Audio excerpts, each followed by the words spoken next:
Hi, and welcome back to Terry Talks Movies. I'm up in the back room again with all of the movies, and this time around I'm going a bit random. What I've got here are a bunch of movies that I went around the shelves. I looked at these shelves and these shelves over here and these shelves over here, and I kind of worked out which movies I consider hidden gems and which ones I think that people should watch. Now, some of them are genre films, many of them aren't, most of them are old. And I just thought I'd go through them and let you know why I like them and why you should watch them. So let's get started. I'm getting this real love for the Showa era of Japan. I like the style and the aesthetic. I like the anime of the time, like Astro Boy and Prince Planet and Kimber the White Lion. And of course I like the movies as well. So this one is one of the films by the great Seijun Suzuki, who, had he lived, would have been about 100 this year. And it's got the best title of any Japanese movie I know. It's a little thing called Detective Bureau 23, Go to Hell Bastards. You gotta love it just for the title. It stars Joe Shishido, who's a really interesting character actor in Japan, in that he got cheek implants in order to appear more masculine, I suppose, or more different. They gave him a chipmunk look. This one came from 1962. It's got some really good practical special effects, and it's about a police detective and his squad who go after a bunch of people who have illegal guns, which at the time in Japan, and to this day as well, were really a bad thing. And the thing I like is part of it's shot in a studio set, part of it's shot on location. And it's got that really interesting vibe of which you get a little tiny taste. You get a little kind of taste of Showa era Japan. If you watch the James Bond movie You Only Live Twice, it's that kind of era, the 50s, 60s and 70s.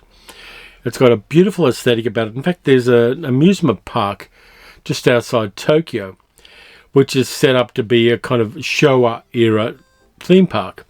I'd love to be able to get there. But this one I recommend highly.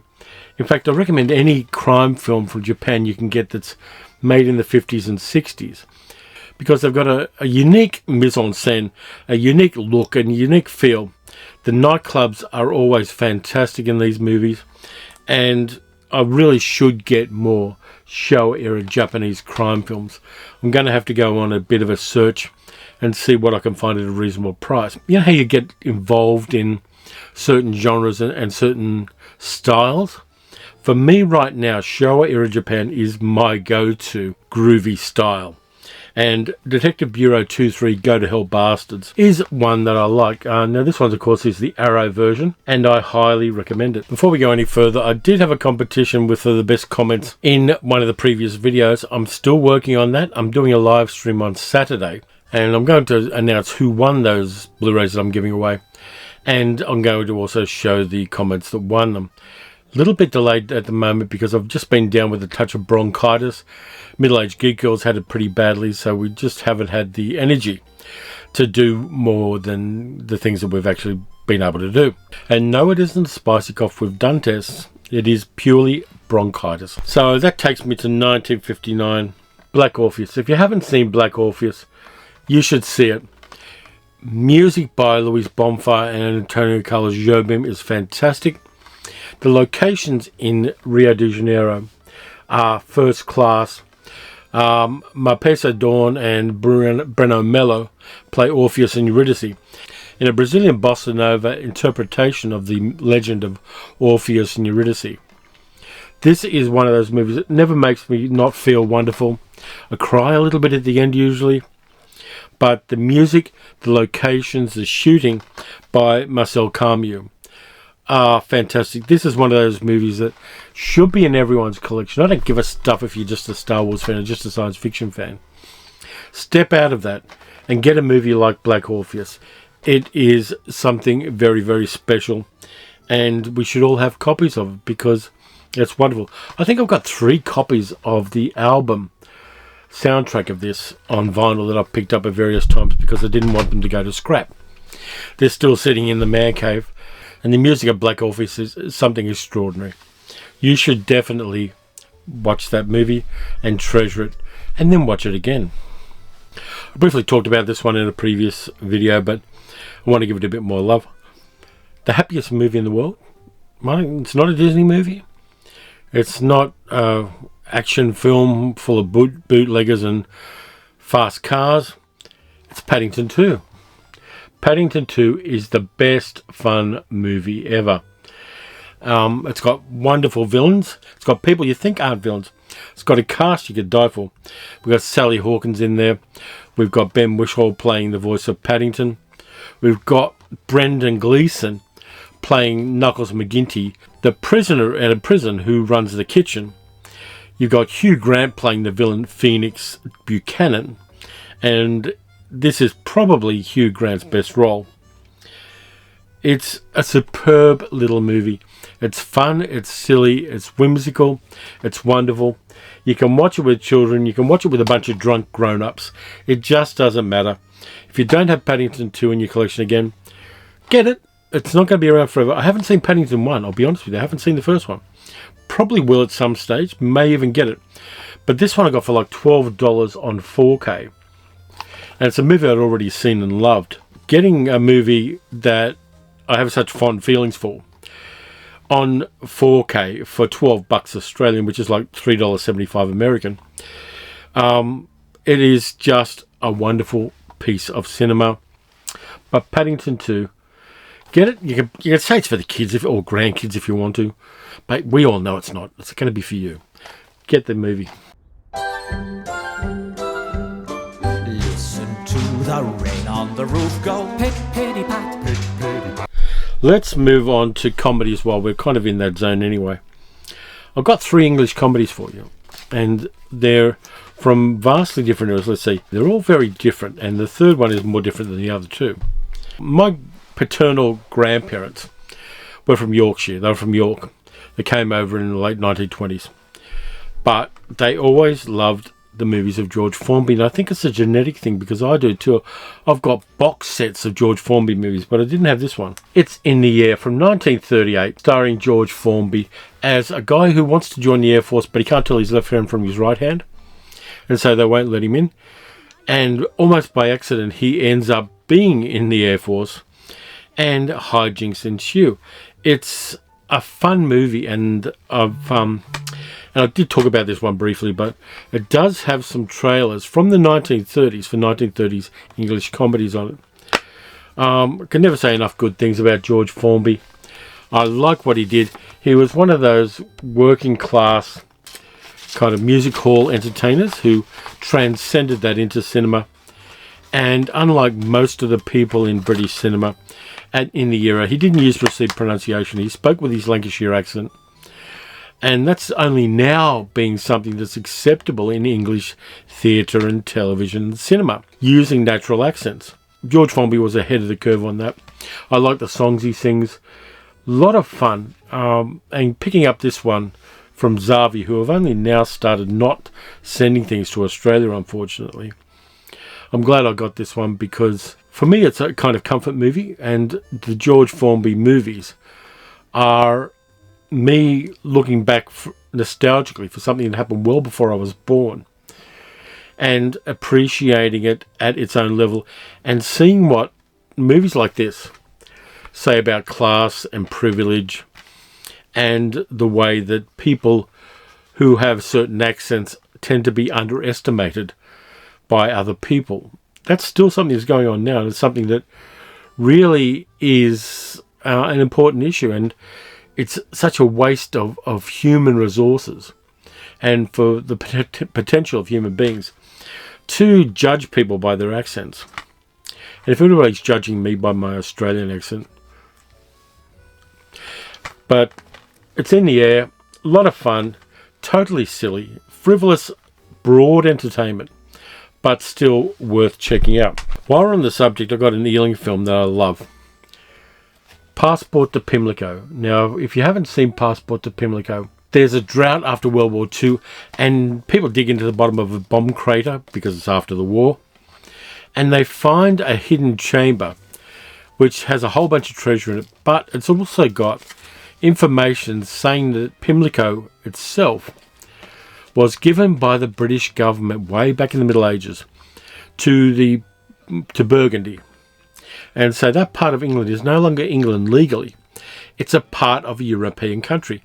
which means all of the food rationing and the clothing rationing and the petrol rationing and the booze rationing no longer applies to Pimlico. This worries the British government because suddenly you've got almost a free port in the middle of London. And so they wall it off. They put up a border around Pimlico, so people have to show their passports to get in and out of there. And the British government tries to starve them out. But the people of England like the idea of Pimlico being Pimlico, and so they take their own actions. It's got a fantastic cast: Stanley Holloway, Miley Baddeley, Margaret Rutherford. It's just one of those beautiful comedies that knocks privilege in the way the good Ealing comedies often did. And it's silly wonderfulness, and you've got to love it for that.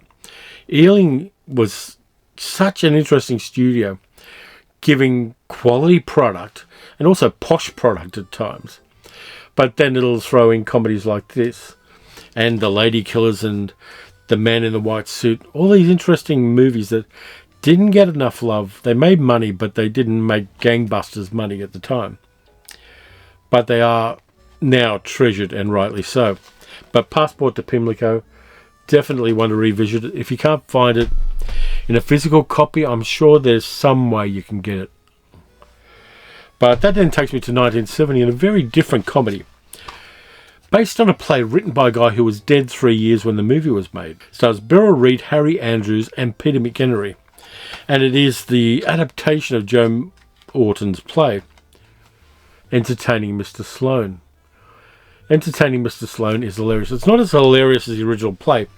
The original play had some wonderful things in it that didn't make it into the movie. Entertaining Mr Sloane became a fiercely competitive struggle.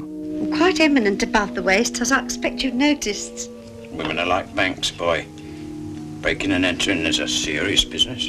I wonder, Mr Sloane, if you'd take your trousers off. With me behind you, boy. You go out of it. But it's about a guy called Sloane and a middle-aged woman called Kath, who basically adopts Sloane. She finds him in a graveyard sunbathing and takes him back to her house and falls in love with him. And Harry Andrews plays Ed, the wealthy brother of Kath, who is in himself interested in Sloane. He's a closeted gay man, as indeed was Harry Andrews. It's got a very whimsical musical soundtrack by Alan Price, but Entertaining Mr Sloane is a transgressive comedy which no longer seems transgressive to us because we've moved past the homophobia and the ageism and all the other things that made it so edgy in the 1960s when Joe Orton wrote it. Originally, the original play starred Dudley Sutton in the Peter McHenry role, and he was much more rough trade than Peter McHenry's version of Sloane. But Entertaining Mr Sloane, you should definitely check that out. A lot of fun. It's not the only gay-themed movie I've got in this list, by the way. Just happened to find another one. But let's move on to action movies. I've got two for you. One from the 60s, one from the 70s. And I like both of them because they're kind of representative of their era, but a little bit different. First off, I've got a movie that was produced and co-stars Leslie Phillips, who died last year. A little Eurospy wonder called Maroc 7, starring Jean Barry, Elsa Martinelli, Leslie Phillips, Denholm Elliott, and Sid Charisse. It's shot in Morocco. Maroc 7, trademark for mystery. Maroc 7, signpost for murder. Boy, that setup of yours, let me tell you, it is something. A little trip to Amsterdam, a Rembrandt, Mexico, emeralds, Jerusalem, the jeweled icon. We've got Jean Barry playing the usual Jean Barry role of the time, and Elsa Martinelli playing a beautiful model, Sid Charisse playing the person running the model agency. And it uses locations in Morocco really well. It's very much of its time in the mid-1960s. And the nice thing about this version of from Network, I think it is, Network, is that they reproduce the entire publicity pamphlet from the 1960s in much smaller form, of course, and include it with the movie, so you get the feel of how the production company, which was co-run by Leslie Phillips, wanted to portray the movie to the media at the time. There's a theatrical trailer and not much else on this one. But I saw this in the cinemas on a Saturday matinee when I was a kid and I liked it. Came back to it as an adult and still like it. It's not the best Euro spy movie in the world.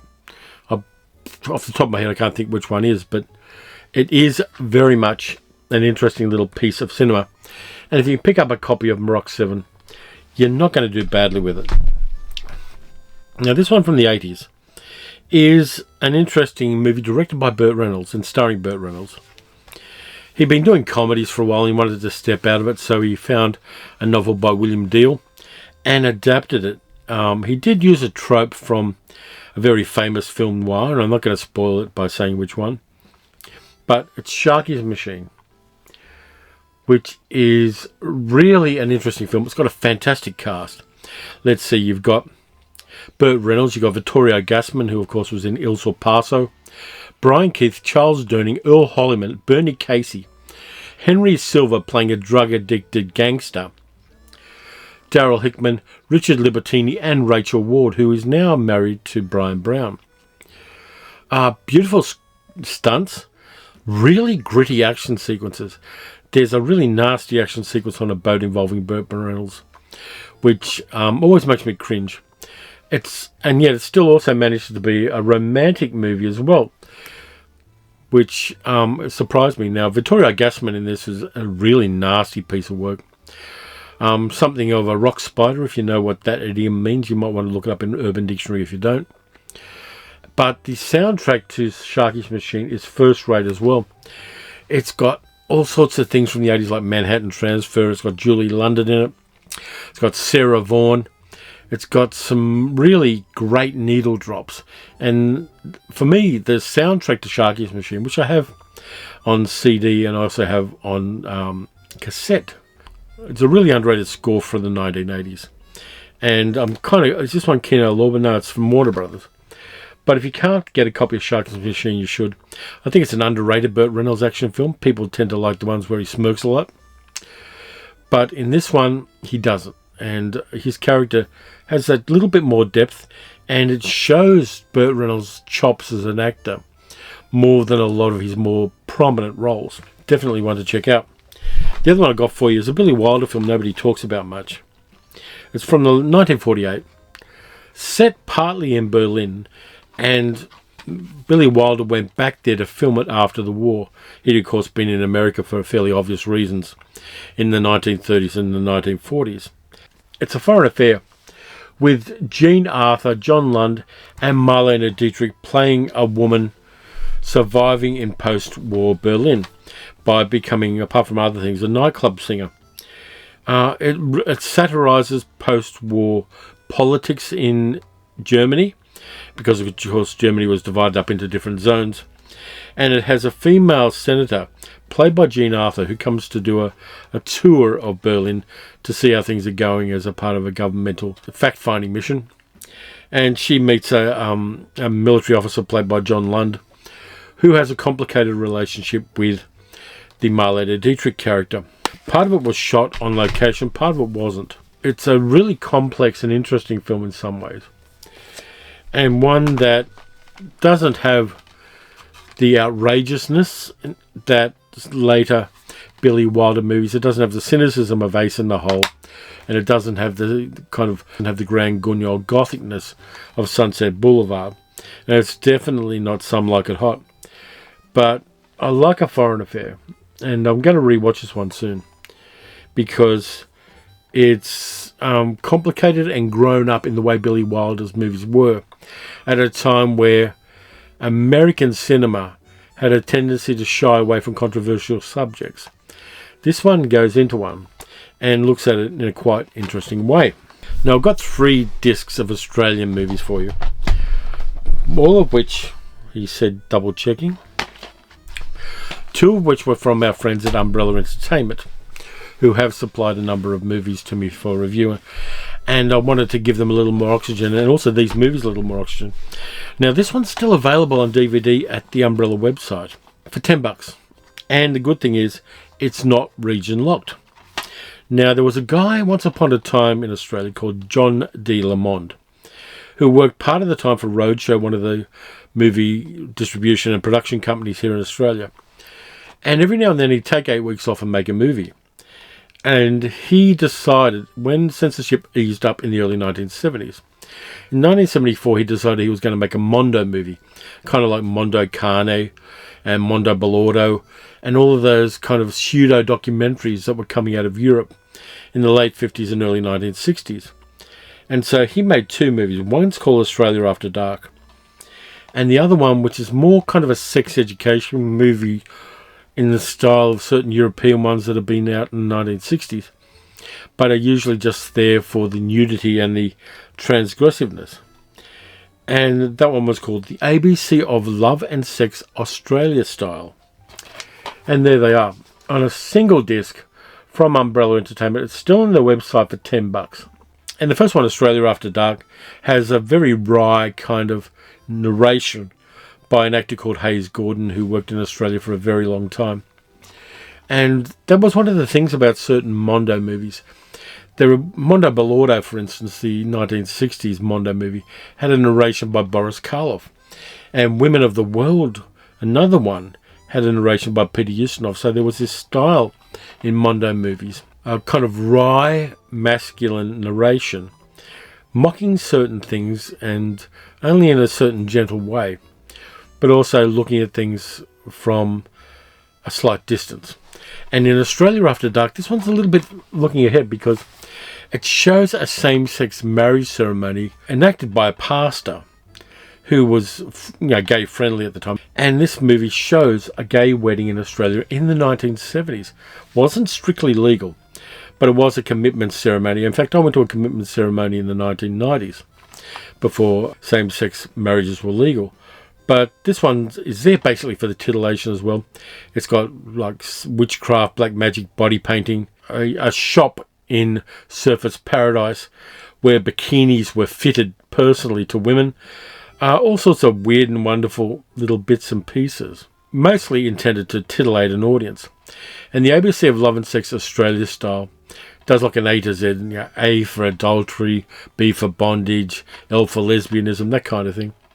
It's very much, as I said, of its time. But again, this is part of the cinema history of my nation. And it's the kind of stuff I went and saw when I was a teenager in the cinemas, when I probably shouldn't. If you're interested in ozploitation particularly, for $10 Australian, pick up this one from Umbrella. I'll post a link in the description on the video and give it a go. It's a little bit of fun, a little bit naughty, but again, from our viewpoint, it's a piece of history. Which brings us to another piece of history. A movie based on a novel written by Roger Ward, who played Fifi in Mad Max, among other things, and was in Turkey Shoot and a whole bunch of other Australian films. Really lovely guy. And this one from 1970 says, an aspiring young designer, Paul Lawrence, is drawn into the hedonistic world of Sydney's upper-class society. And it's a movie called The Set, starring Rod Mulliner, Sean McEwen, and Hazel Phillips. This was crazily controversial at the time because Hazel Phillips, who plays one of the kind of a middle-aged woman in this one, did a nude scene. And it was shocking because she was well known for doing women's programming on daytime television. And suddenly she did a role where she got her kid off. And it shocked all of the blue-rinsed matrons of the North Shore of Sydney at the time. Now, there's a really nice little, I've got to be careful on this one, there's a nice little press book on it. Nude scene fuss, Hazel lashes out. It's, again, this is a part of Australian movie history. There's some newspaper bits from it, which I like because I was there and I hadn't seen the movie at the time. It turned up on television late at night a few times in the 70s and 80s. But it's interesting because it's got a bisexual main character, and it's got some same-sex, very mild scenes in it as well, which are all in Roger Ward's original novel. And Roger Ward was in the art scene in the 60s in Sydney, apart from being an actor and a bouncer and all sorts of other things. And he was sympathetic. He saw a lot of gay people around King's Cross and Darlinghurst in Sydney at the time. And he was very sympathetic to people because he knew people were people. He's, like I said, a lovely guy. And so he wrote the novel, and it became this movie, which Bounty Films put out a few years ago on DVD. But yeah, it's got transvestites and cross-dressing and bisexual people and posh people and gay antique shop owners and all sorts of things in it. It also has a really good soundtrack by Sven Liebeck, which I like a lot as well. It's very groovy, black and white 1970s. It's almost an art house film from a country that didn't make art house films. But the set is one you should try to find a copy of and add to your collection. Also the novel, I've got a copy of the novel in the other room, is a nice read, and it's a pity Roger Ward wasn't able to write more novels, because it would have been really great if he did. A shocking experiment is taking place. Patrick is undergoing treatment. They think he's helpless. He cannot feel. He cannot see. He cannot speak. Hello? Last one I've got for you is a dead-on ozploitation classic. A horror movie, which people know really well. It's got a great cast in it as well. Robert Helpman, Rod Mulliner again, Susan Penn-Halligan, and it's Patrick, about a guy called Patrick who's in a coma, and yet is probably not in a coma because he has telekinetic abilities and he's a nasty piece of work. He's in a nursing home. His doctor's played by Robert Helpman, who played the child catcher in Chitty Chitty Bang Bang, amongst other things, was in Tales of Hoffman and was in Red Shoes. And Patrick has a really nice creepiness. It was written by Everett DeRoche and directed by Richard Franklin, who did Road Games. Yeah, Patrick is creepy as hell.